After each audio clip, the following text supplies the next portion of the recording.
The European Championships are almost upon us. The hosts, Germany, will be looking to bounce back from their World Cup exit, while for some famous faces, it could be their last appearance. But who will take the crown at Euro 2024?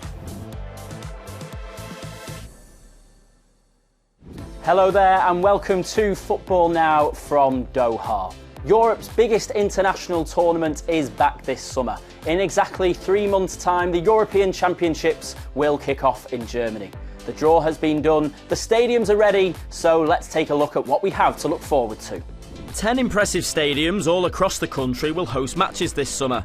Starting in Munich, the Allianz Arena will open the tournament with a match between Germany and Scotland, as well as 6 other games during the competition. In the capital, Olympiastadion Berlin will be the venue for the final.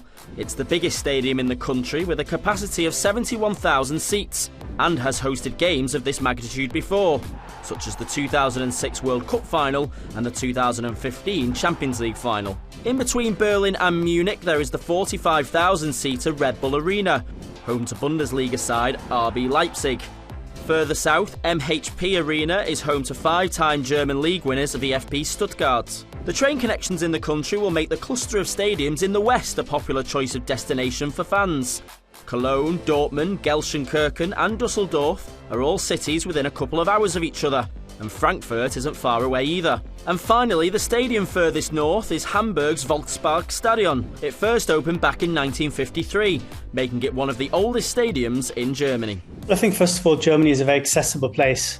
It's in the heart of Europe. It's spread out in a way that makes it easy to travel with public transport. I understand that train tickets will be free if you have a ticket for the game, so it should be relatively cheap and easy to accommodate large groups of people from all over Europe and beyond. And we saw in 2006 how football really came together, and even the large group of expats that exist in Germany, the Turkish community, the Italian community, they all, took part in a way and enjoyed the spectacle. And I think that everyone's looking really forward to it, understanding that this is going to be a proper footballing tournament in a time where we don't really get to have too many of them. Well, hosts Germany are a success story where the Euros are concerned, but they have lost form elsewhere. They've gone out of the last 2 World Cup campaigns at the group stages, and last year the DFB sacked a national team manager for the first time in their history.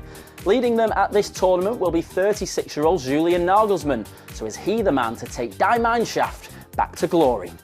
Yeah, I think it's a marriage of convenience because Nagelsmann was available between big jobs, didn't want to tie himself down for the long term. I think the German FA didn't want to put him in charge for the long term either, so it worked quite well for both sides to say, let's play the Euros and then see what happens. There will be more optimism if the next couple of friendlies go well. Germany have difficult opposition in France and the Netherlands. If they show some signs of progress, which hasn't really been that apparent before Christmas in the games that it played then, I think some euphoria, some momentum can build. But if the next 2 games leave more questions than answers, then of course he's out of time to experiment. I think a lot of people go into the Euros with a sense of trepidation and fear that this could be an almighty embarrassment. So the next 2 games in March are really key to shape the mood going into the Euros. Well, at 39 years old, this summer could be the last appearance at a Euros for Portugal superstar Cristiano Ronaldo.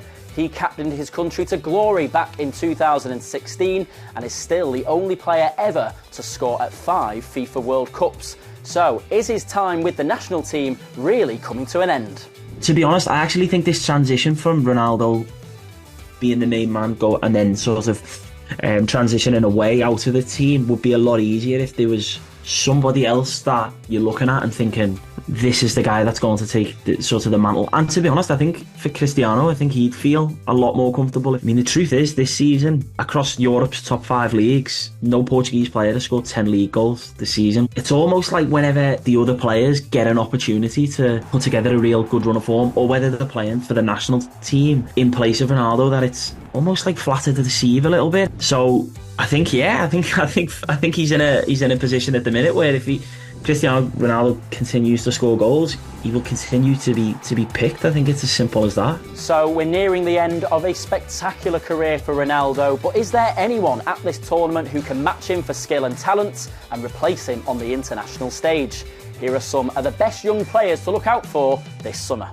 I do think when we talk about players who perhaps haven't had the opportunity to be seen on these international stages, I do just want to flag up Alessandro Bastoni from Inter. He's 24 years old. You know, young sometimes means something different in Italy to what it does in other countries, but certainly it's not always a country that gives youth the opportunity.